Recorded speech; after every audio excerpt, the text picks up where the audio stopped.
Hello, everybody. Let me get the music kicking. Sorry, I was. So, like, it's funny. I.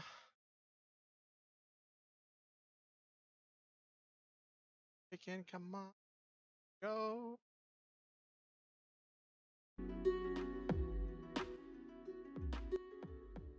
So, like, I ordered food because I knew I couldn't stream hungry, right? Like, whenever I stream hungry, it's always disastrous. I just have a low energy stream where I don't get anything done. And, like, I have, like, no viewer engagement. And I'm just, like, dragging my feet to get to the end of the stream, and it's just not a good stream, right? So I was hungry, and I'm like, I don't have anything to eat. I'm like, I'm trying to budget and save my money, but then I was like, if I don't get something to eat, like I have to eat something. Um, and I didn't have time to make some peanut butter, to make a peanut butter sandwich, and I'm out of beans.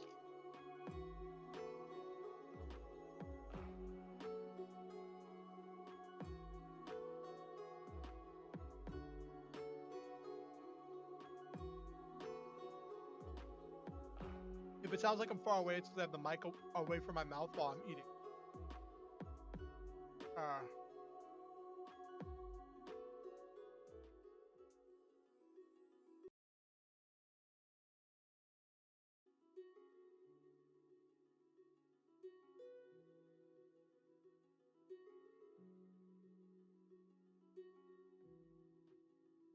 Let's see if they got my burger right. This place always gets my burger wrong, and I end up having to file for they got it right. They got it. They labeled it properly. According to the label, it's right. And they put cheese on it.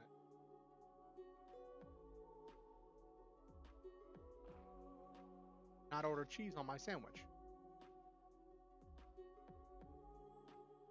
It's on both of these. I'm gonna have to improvise in a second. They put cheese on both of these. Sorry, I ordered my food just got here, and I ordered Impossible Whoppers, and the place I ordered them from put cheese on them, even though I didn't select cheese on them. How are you doing, Selva?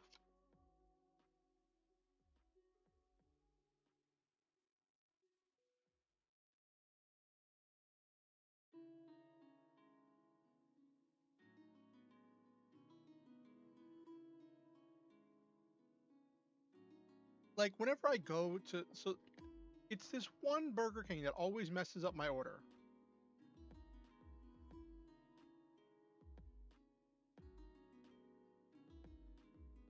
If I go out to the one that's outside of town, they always get my order right. But whenever I order delivery, it always does the nearest one, which always gets my order wrong.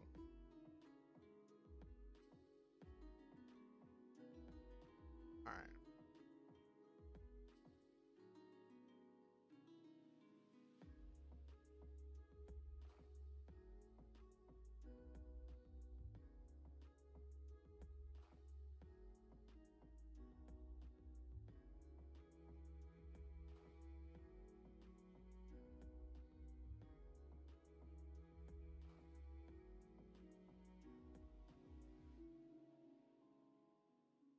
Thing is, I'm like mildly lactose intolerant, and it's been so long since I've eaten that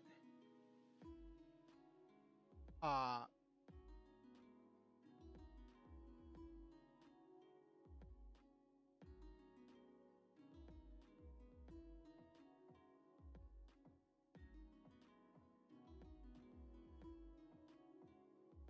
haven't even checked to see.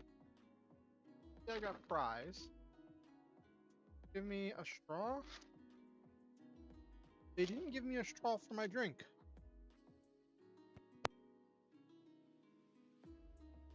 They didn't give me a straw for my drink, which is absolutely acceptable.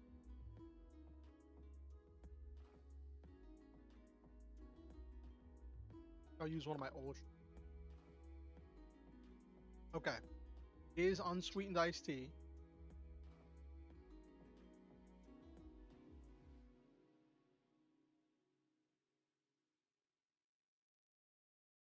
Why is it not letting me submit?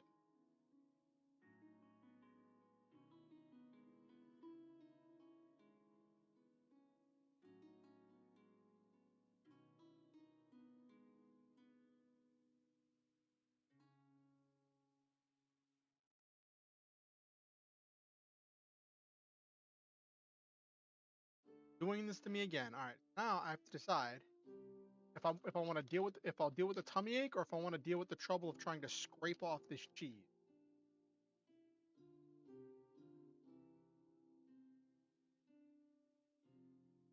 Scraping off the cheese, people.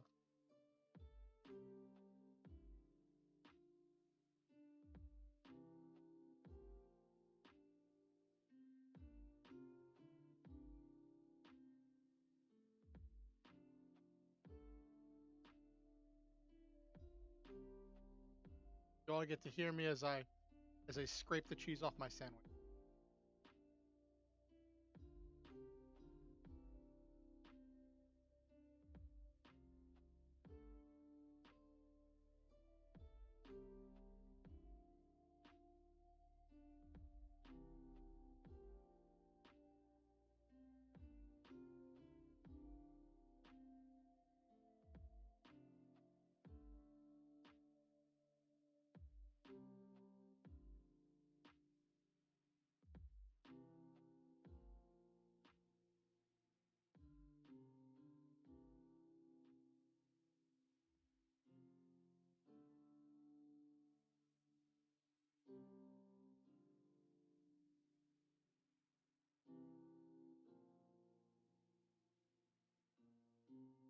Okay. Got most of the cheese off.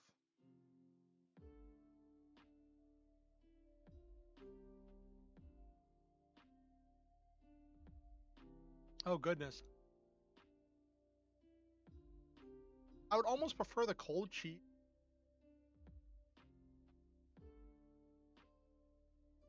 Gosh, and of course the select item button is busted.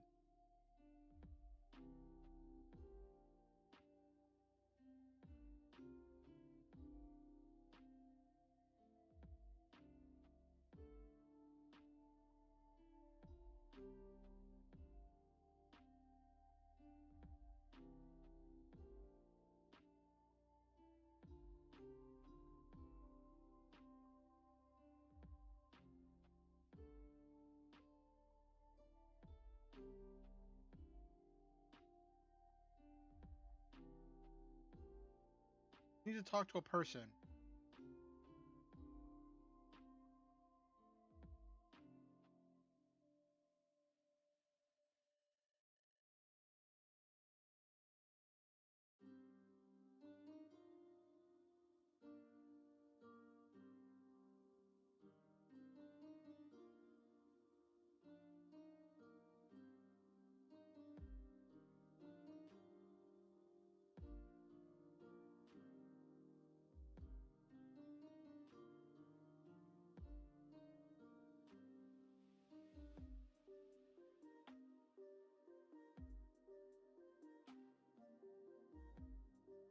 Eat this, then I got to figure out how to deal with support through their website because their thing is not being cooperative.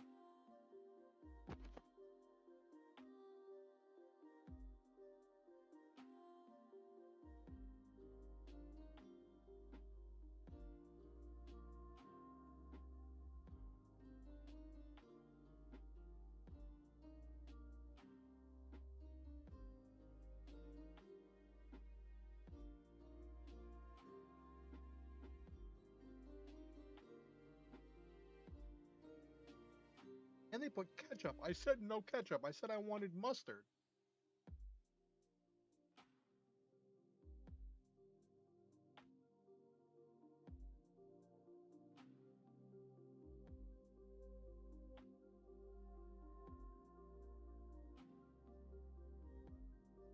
Yeah, it's things where the one in the city because I live in the city. And the one in the city always gets my order wrong, but the one out in the county, they get my order right. But whenever you're selecting delivery, it all defaults to the nearest Burger King. It doesn't give you an option to choose which one you want to order from.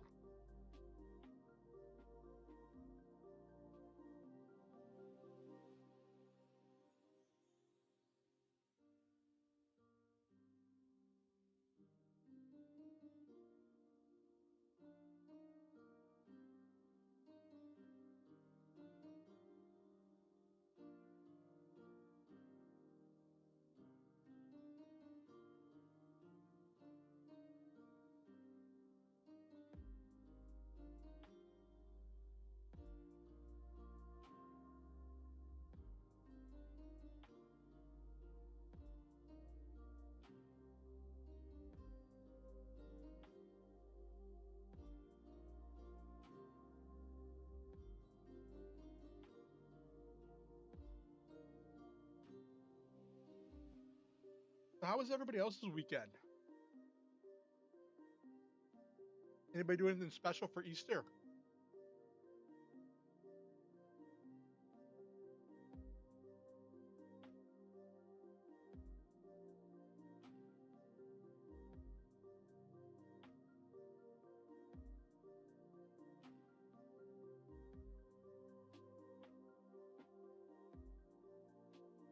How was the Mario movie?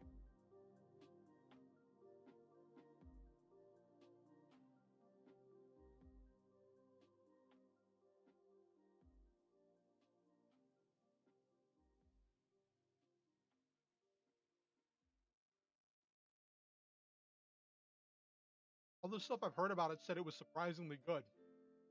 Not a whole lot of depth, but enjoyable.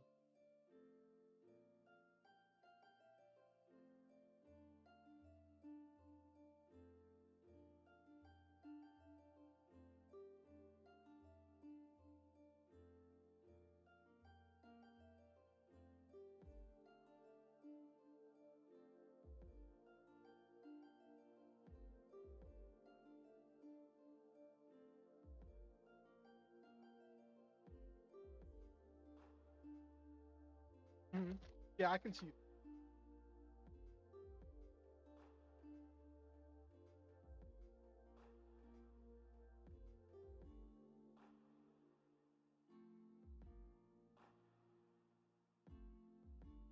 I'm wondering what streaming service the D&D movie is going to be on.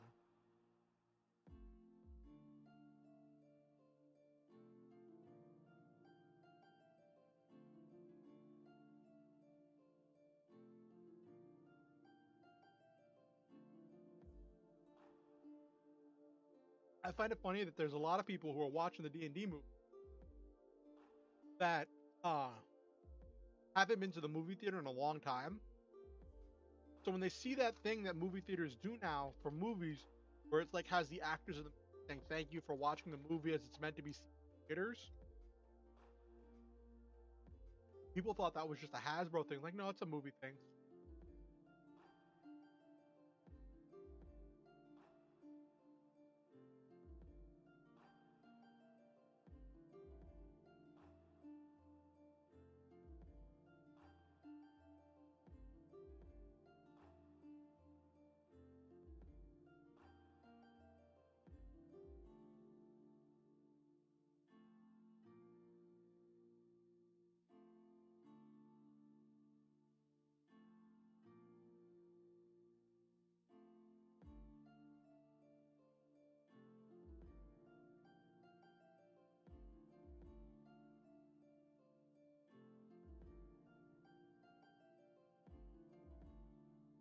Funny, my roommate saw me pick up my Burger King, and he was like, "This is the third time you've ordered Burger King and not asked if anybody else wanted anything."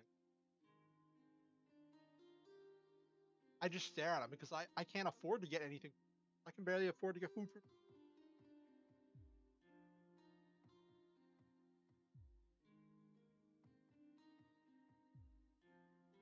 going to the fact that everybody else in the house orders food, doesn't tell me when they're ordering.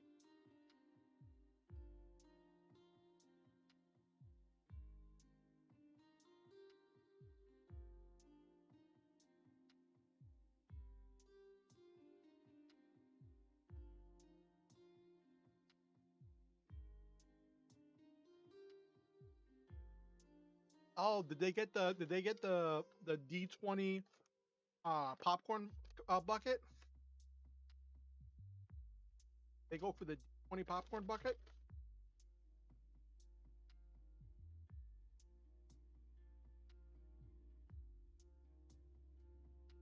Oh, I didn't know anybody still had that.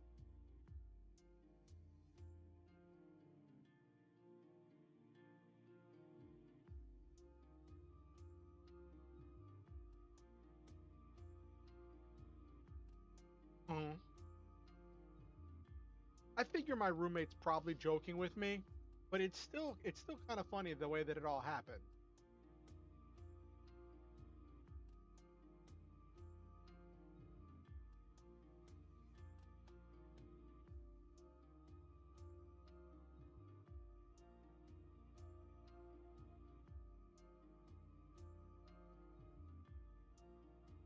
Mhm.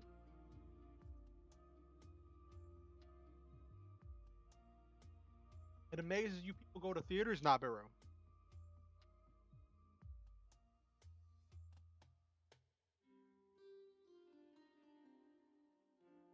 Mhm.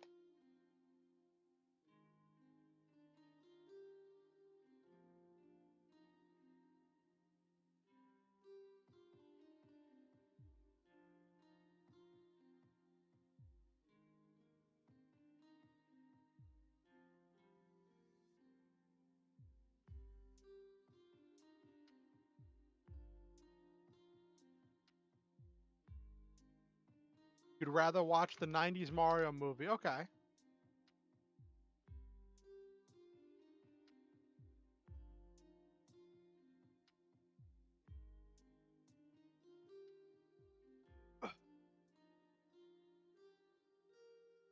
Yeah.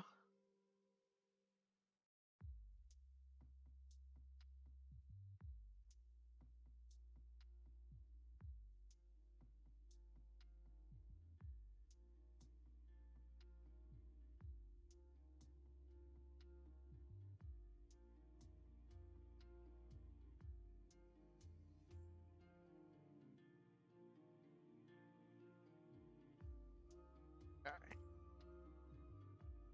I'm going on the. Oh, you got a phone call? Okay. Have a nice phone call, Silva.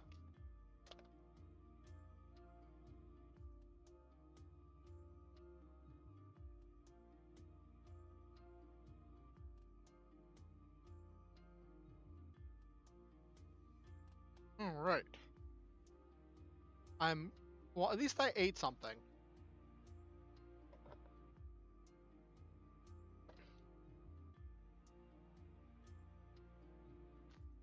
Well, so the thing is, a lot of theaters have gotten really comfortable seating with like lots of space, and you can, in a lot of places, you can schedule select. Okay, uh, b-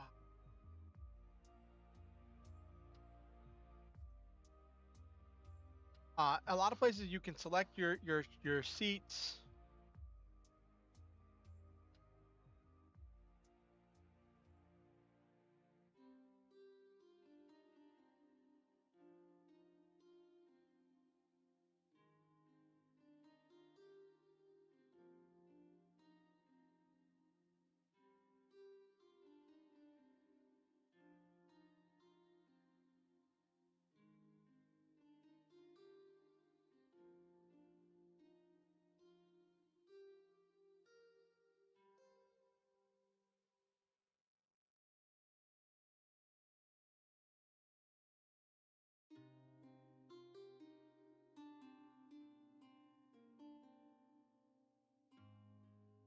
But yeah, being able to select your seats is a big deal. Um, Here we go. Email and support specialist.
Okay.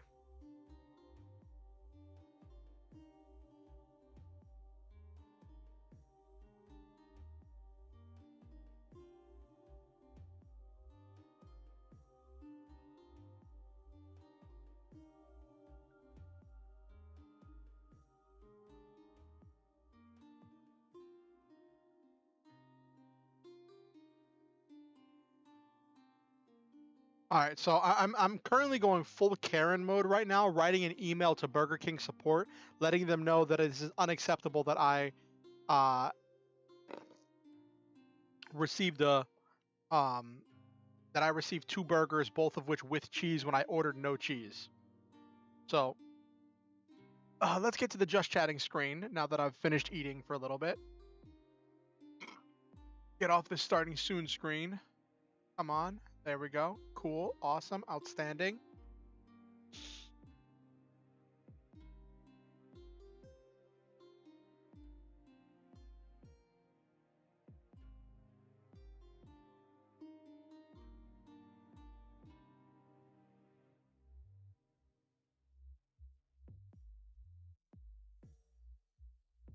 Okay, I'll just keep it simple. So what I'm telling them is I ordered both my burgers without cheese. They both came with cheese. I'm lactose intolerant, and this is absolutely unacceptable. I demand a refund of my order. Okay.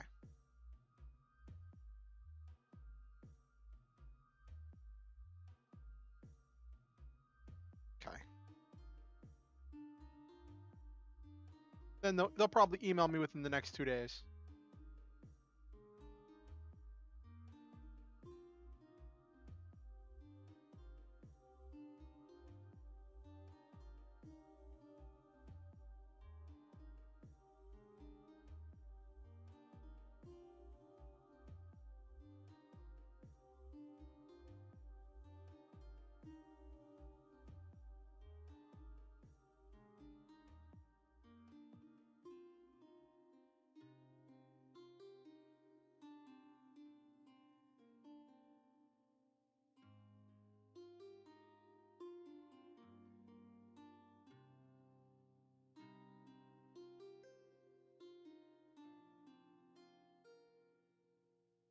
I don't think there is a single name, sadly, but I hear Kevin, Chad, Steven memes. Yeah.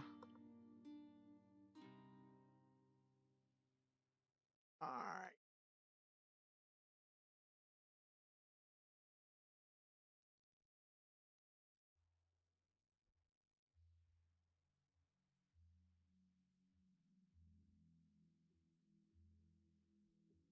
Okay.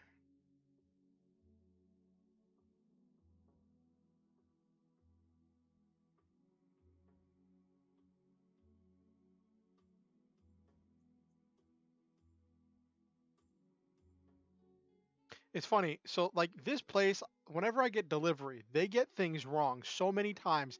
I max out the amount of refunds that I can get from Burger King.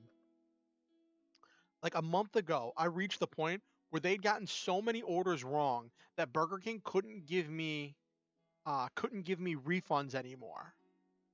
Uh and so they're like, "Hey, you have to wait 4 to 6 weeks before we can give you a refund for anything else." So I just didn't order Burger King for a month. Uh and yeah. Okay, there we go.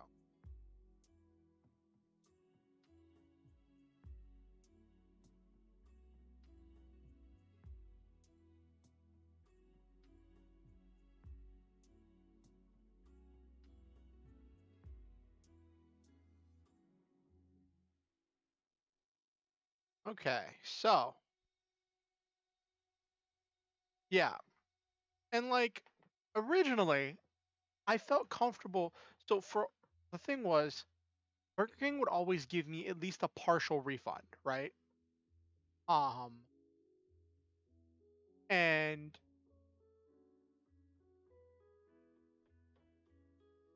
okay, about that Nabiru. The only reason I kept going back was because every time they got something wrong, they would give me a refund, not like store credit, but like actual cash back. They would actually like partially refund my order for the thing. Now, I'm not willing to like normally they're partial refunds like $3.98. I'm not willing to take that for this order because I spent like $30 on this order. So like this should not have happened on a $30 order. And so there's that, right? And like um but yeah, that's the only reason I keep going. Oh, hold up.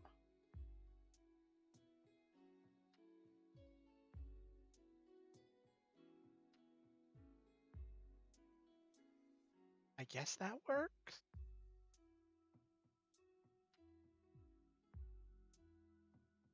So I just got a notification that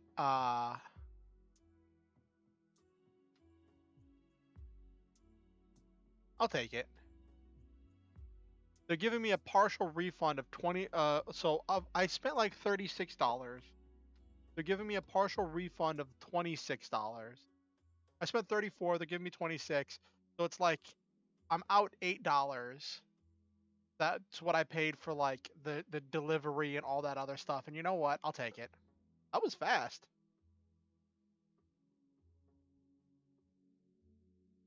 Okay. All right.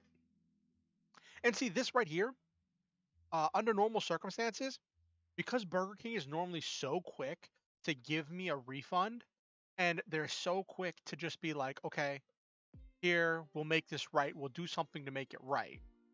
That's why I keep going back. Which is why I felt so hurt whenever it got to the point when they're like, hey, we can't make this right. We can't do this. You have to wait 4 to 6 weeks before we can give you another refund. Um, it felt like an absolute betrayal. And at the time I was so hurt, but I realized I was taking it personally, and it's not personal because the thing is, Burger King doesn't ask for any proof in order to give them a refund. They don't ask me to give them a picture of the burger with cheese on it. They don't ask me to return the food and say, "Hey, here it is for inspection to prove that I'm not lying. You all got something wrong." Um, and because they don't ask for any proof, it's possible to abuse the system. And the only way to keep the system from being abused is to put a hard limit on, hey, we can only refund so many times. Um and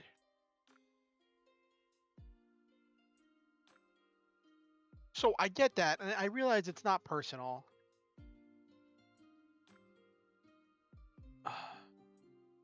I'm only out like $8.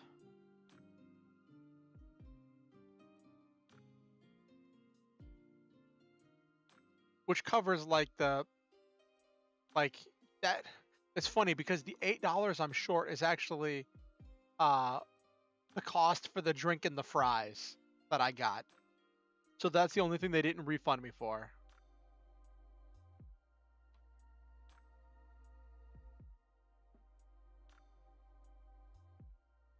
And just like that, because they refunded me, I'll probably order Burger King again. Not today, maybe like in a couple days, because my food stamps don't kick in till the 15th. So I'm just kind of squeaking along until my food stamps kick in and I can go get groceries. I know I should just go and spend my cash uh, on getting stuff. I'll talk to my housemates, see if I can get a ride to Walmart sometime tomorrow and just like pick up some cans of beans and bags of rice. Might pick something up like that. Uh,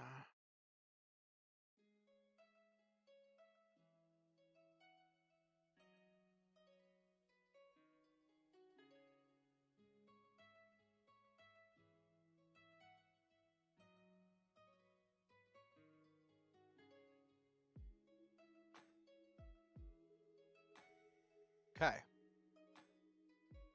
All right.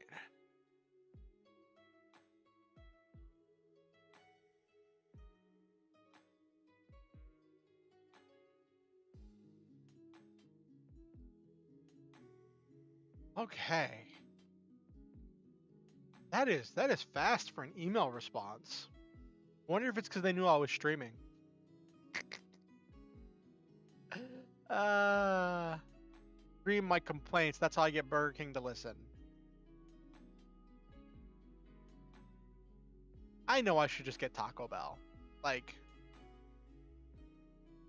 I know I should just get Taco Bell, but the thing is, I don't know if Taco Bell will give me a refund if they get something wrong. And you know why I don't know that? Because Taco Bell's never gotten anything wrong for me. I do so much customization on my tacos from Taco Bell, and when I get those, they come perfectly fine. But like, just getting a double Impossible Whopper with fries and an unsweetened iced tea just fills me up and gives me the energy to keep going.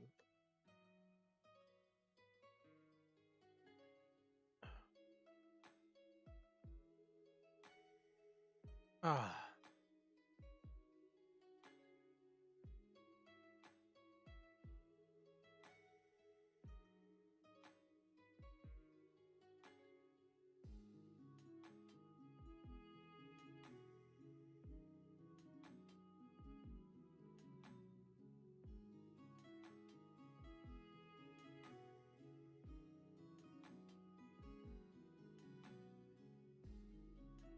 All right.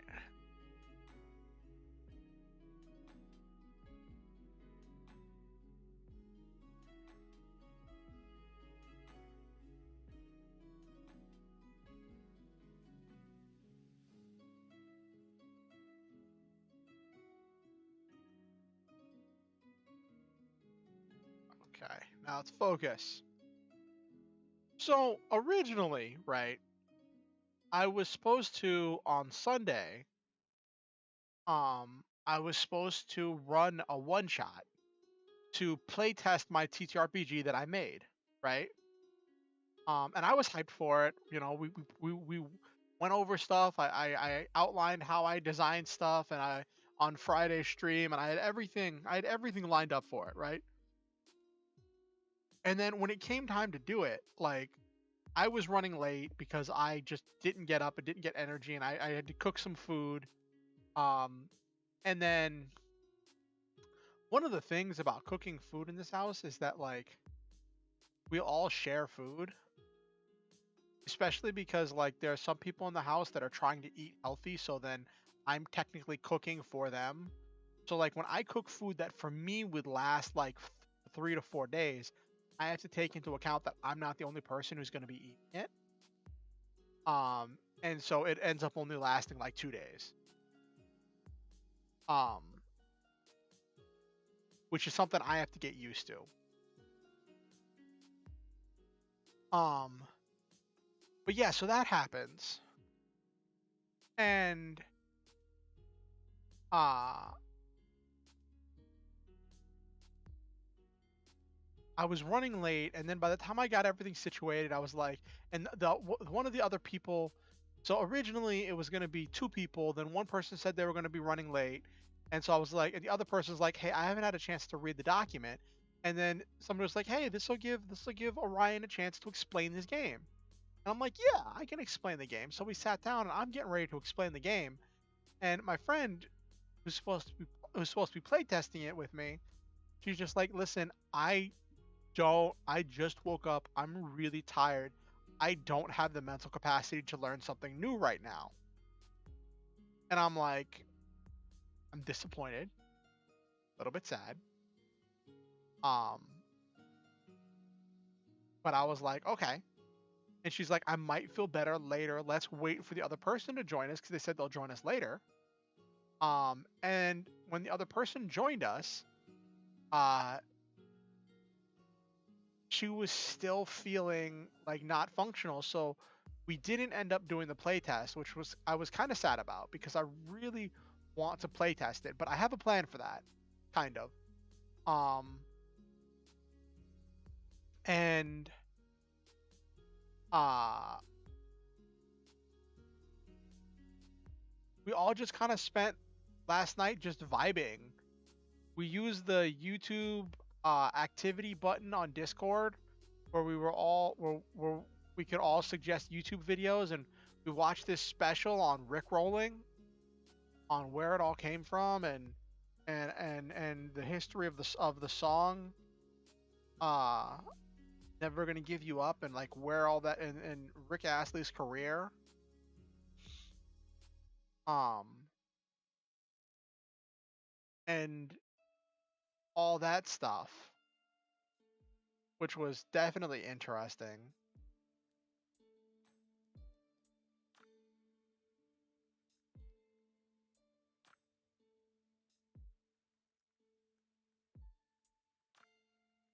I didn't let people know I was live. Okay, well, whatever.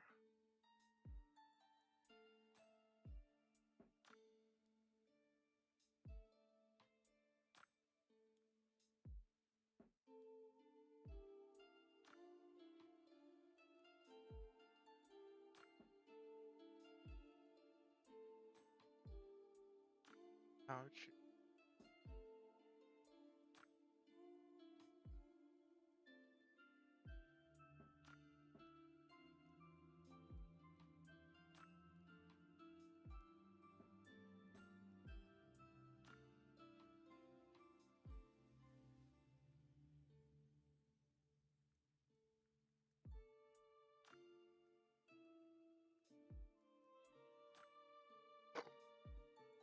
Ah, okay.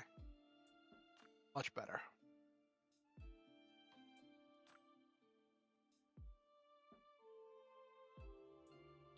I gotta empty my garbage later tonight.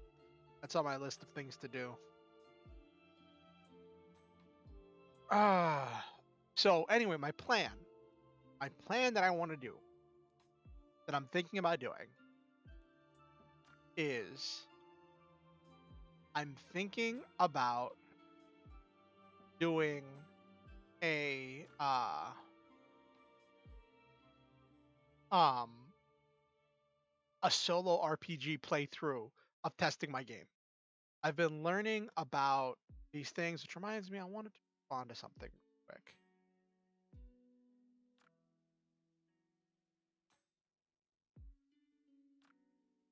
So, there we go. Got a comment.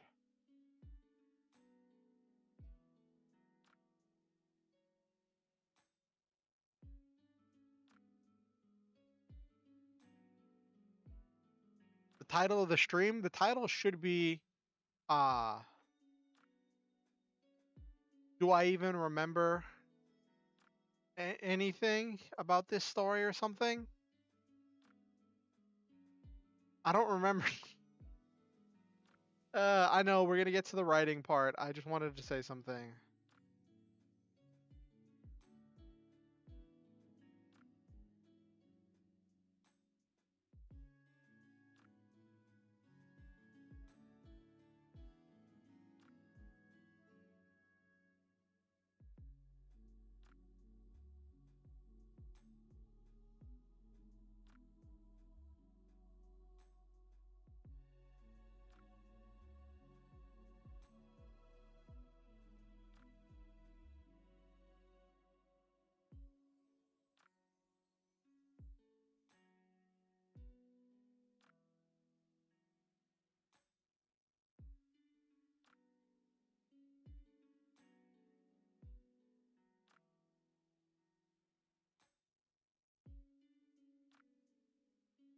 Okay.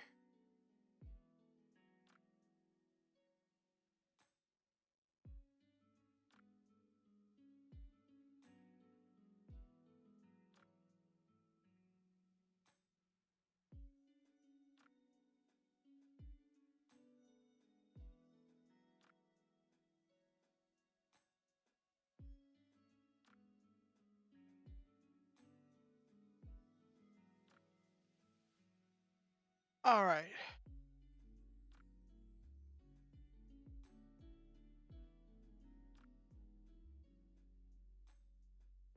Okay.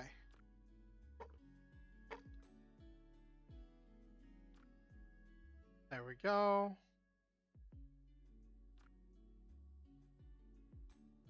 So, Do I even remember anything from this story? That's the name of the stream. Do I even remember? Don't know. Don't know. Gonna have to kick this back and see if I remember anything from this stream, from this game, from not this game, from this story, because I haven't written on this story in like a month. I think it feels like it's been at least a month since the last time I wrote in this story. I've been working on so many other projects. Uh, and I still need to go back and put more time into my lore novel because I have to go through my editor's notes on that.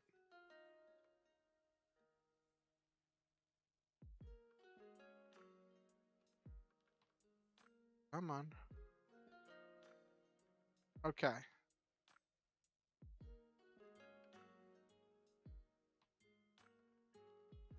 Let's see what was the last thing I did here. This is chapter 9.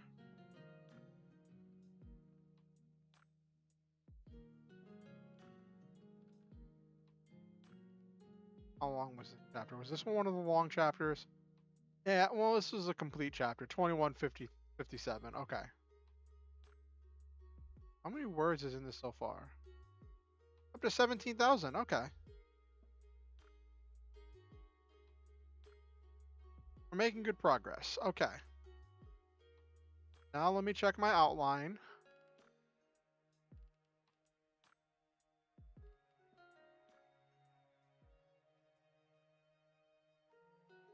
Okay.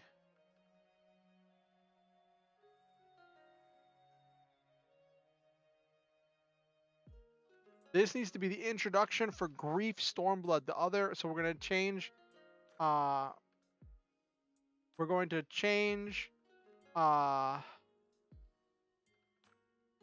direction. Hold on, let me check something.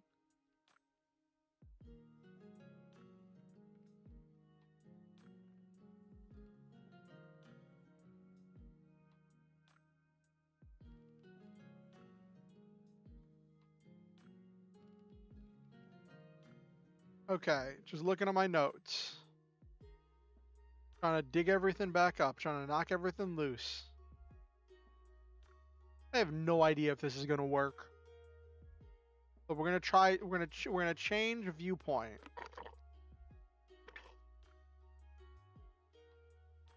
We're gonna change viewpoint and introduce the dutagonist. Technically the antagonist, Grief Stormblood.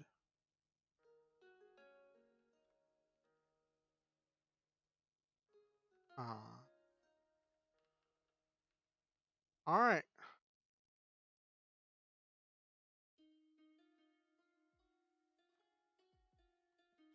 Okay. So there's the implication.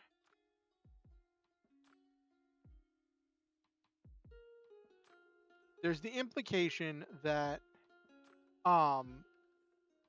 Grief is somehow connected to the revolutionary.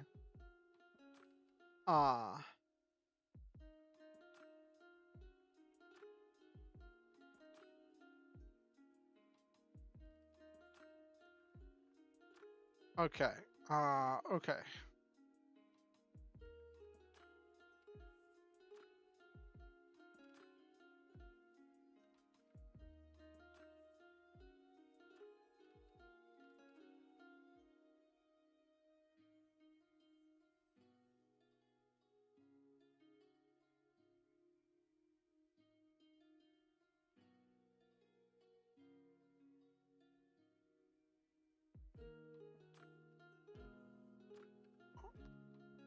So I want to see if I can do this right like I did. I like what I did with the other when I did it in the first draft where I dealt with everything in a vague manner without giving names in order to describe the fear that they felt from being attacked by Grief Stormblood. I want to capture this fear that grief inspires in people.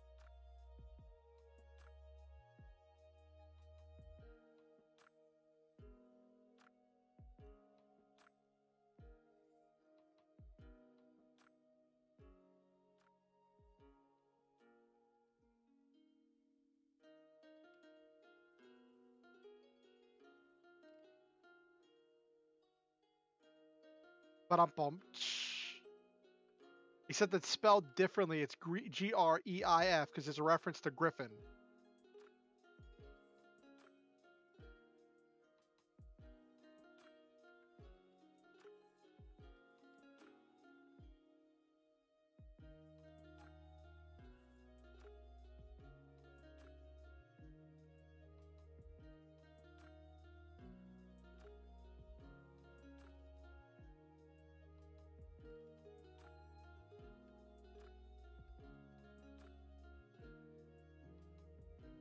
Hey Tribar, this is a different story than the one that I was working on before. This is um Halcyon Avenging. This is a story dealing with uh economics and airships and plants. It's like takes place in a cyberpunk world where all technology is some kind of plant, so it's more plant punk than cyberpunk. How are you doing? All right, turn on.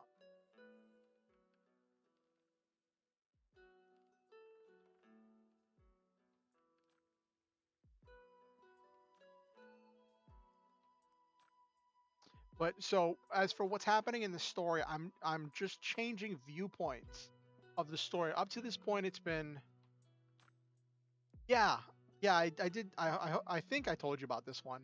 Um, so what's happening in the story right now? I'm doing all right. A little bit peeved because Burger King got my order wrong again, but I'm not really surprised. Like I order Burger King because if I could eat an Impossible Whopper every day for the rest of my life, I probably would. Um, but the whenever I order so it's this thing where the Burger King that is closest to me always gets my orders wrong. But whenever I actually go to Burger King, I go to the one that's a little bit further out from me, and they always get my order right. But when I order delivery, I can't pick which Burger King gets my order. It's always going to be the nearest Burger King. And they consistently get my order wrong. But the reason I keep ordering from Burger King is whenever they get my order wrong or do something wrong, they give me at least a partial refund of it. Um, they give me at least a partial refund of my order, uh, instead of just giving me like store credit or something. And that means a lot to me because it gives me the confidence that they're going to try to make it right. So that is how. But I've learned there is a limit to how much they can do that, or how much they choose to do that. And I had to go about a month without any Burger King because they'd messed up my order so many times that they couldn't give me any more refunds. And I'm like, okay, well, I'm just not going to order Burger King until you all can give me refunds again. Um, so I'm glad I waited because if I had done this order, gotten it wrong, and been unable to get a refund, and they tried to give me some kind of like $15 coupon on this order, I would have been livid. But they're already processing a refund for me, which is good.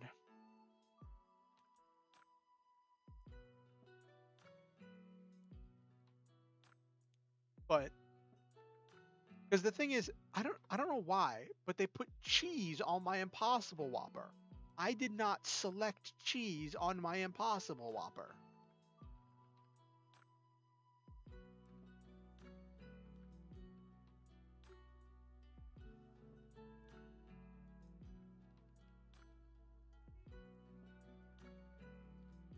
All right, listen. All right, listen, Nabiru. Ah. So anyway, what's happening in the story right now is we're changing viewpoints. I don't have a vehicle right now, so I would have to get a ride in order to go in person. And by the time I got out of the shower and like finished shaving and was like situated enough and realized I was still hungry after eating earlier, um, I had like 30 minutes till stream was supposed to start. And even if my one of the housemates who has a car was willing to drive me, there was no way I could have made it there and been back in time to start stream on time. And I very much value starting stream on time. So I was like, let's take a chance. And I took a chance and it got wrong.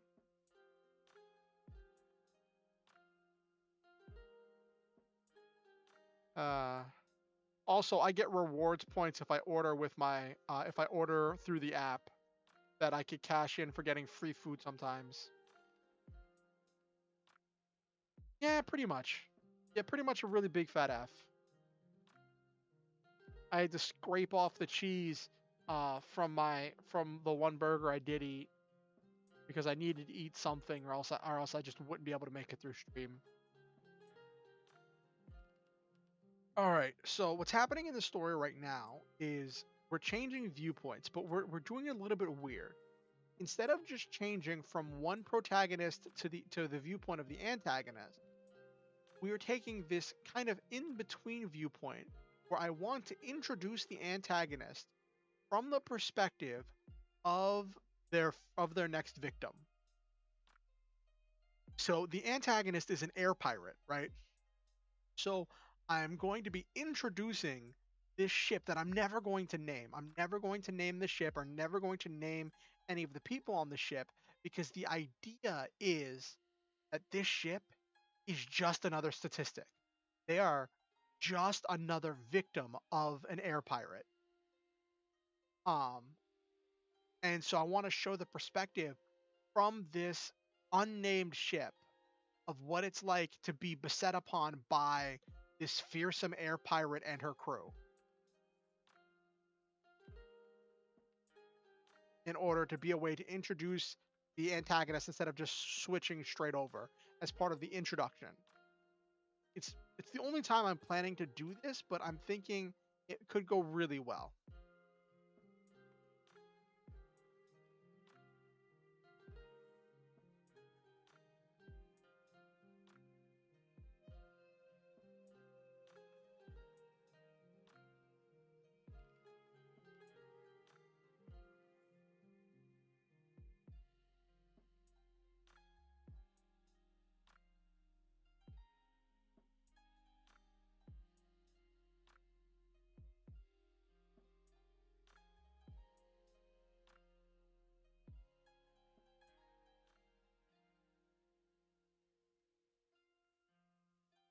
I'm hoping so. Hmm.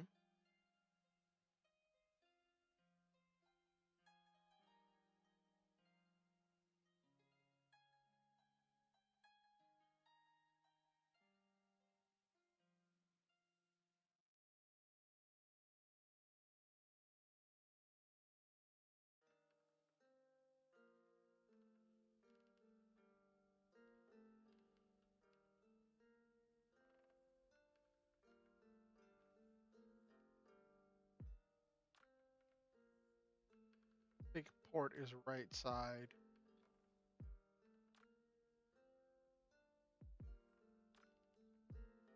Port is left side. I have a reference picture for which way's port and which way's starboard. Uh,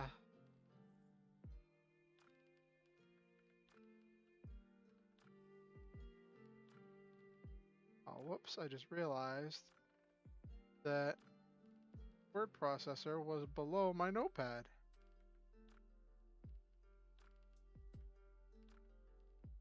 There we go.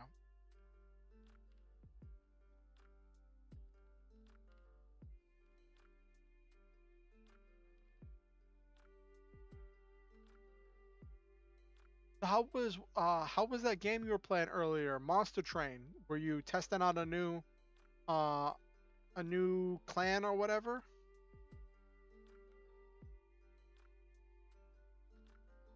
Try bar.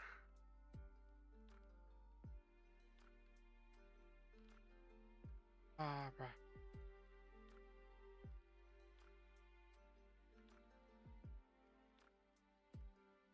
All right, Tribar, have fun. It was good seeing you.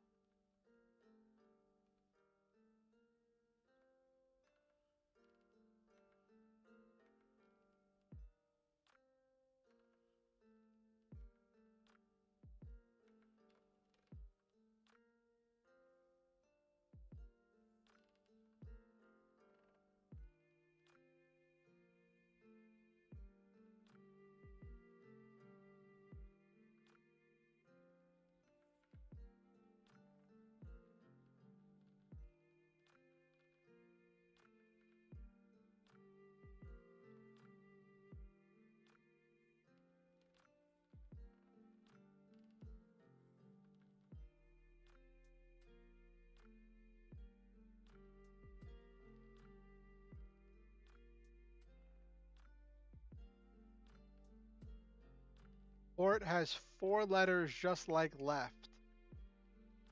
Huh.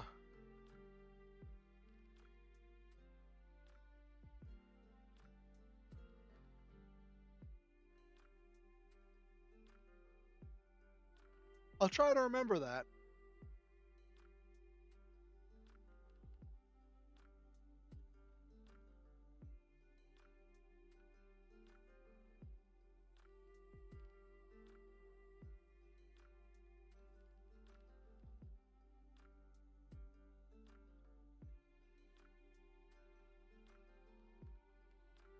Bye bye, Tribar.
I want to express this captain shows absolute faith in their crew. So right now, his first officer's telling him that one of their that their starboard engine uh, is struggling, and it's not getting as much power output as it should be, and they're unsure why.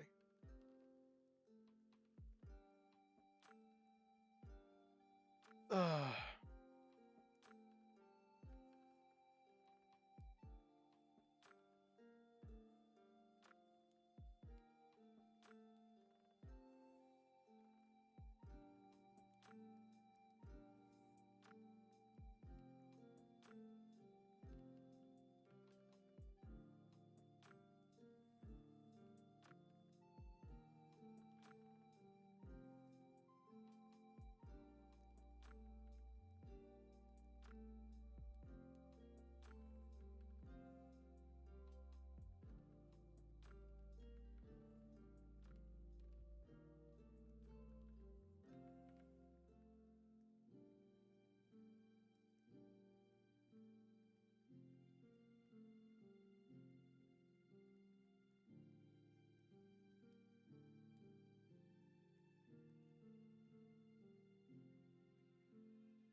Mm,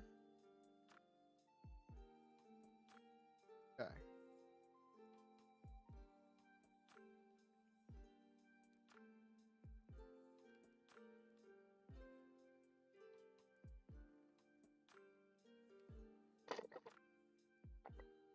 Oh, Tribar was grinding to get a win at max difficulty on Monster Train. Okay.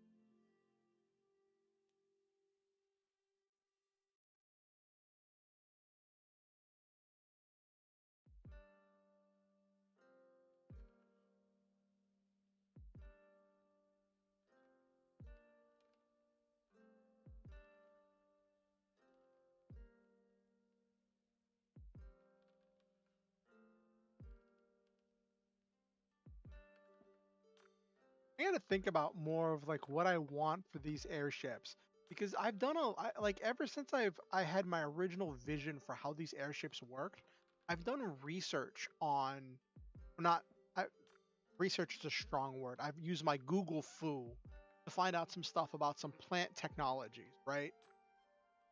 And I discovered that um, a research group has put together a a small computer that runs on an algae powered battery, which got me thinking, okay, so I was kind of close on the algae thing, but what they do is they have the algae set in a place where it collects sunlight, and then as it processes through photosynthesis, something about that process and how they have it set up uh, builds a charge that powers this tiny like one microchip computer that literally is just calculating ones and zeros. It's not actually calculating anything major. It's not like any major processing things, but it's just generating enough power to do that. So if I scale that idea up, so for these airships, would they, if they're running on algae, I was going to have them using the algae as some kind of mysterious fuel, right? Um, and having that algae be mixed with glucose that's generated from the wings, um, and from the wings and the sail being connected, being like giant leaves. Um, so there's that. Or just have I don't know. I don't have a solid idea of what I want for these airships to look like. Because like originally it was just like, okay, they have little hydrogen balloons strung along the edge of the ship, along all the edges of the ship holding it up, which is not realistic at all, but like it it just made sense in my head.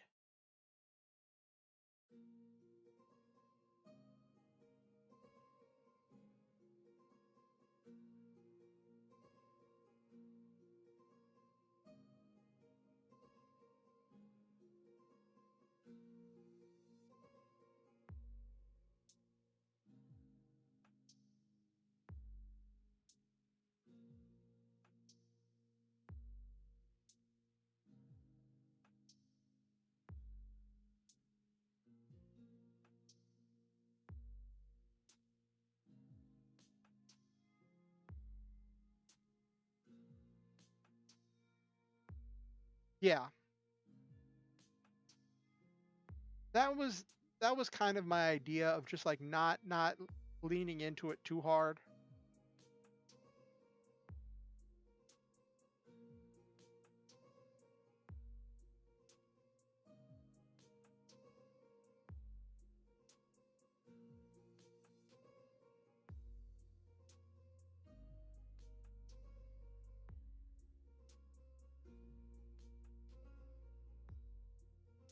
Yeah, that's very true, Nabiru.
Okay.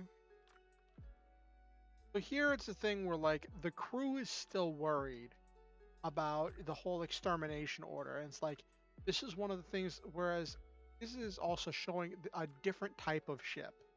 Whereas Hazel for his deliveries, he's a daily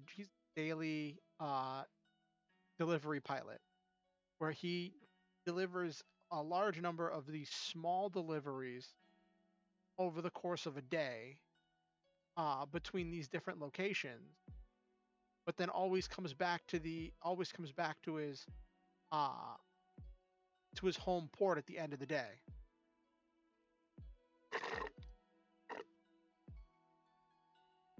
And but this is a crew that's been in the air for months, right? And they go and they go for these long cross country trips. So they only get important news every once in a while, and so they aren't up to date with all of the attacks that have been happening, all of the struggles that have been going on, all of the things that have been happening in the rest of the story. Um, they have just been essentially floating around on their own little island.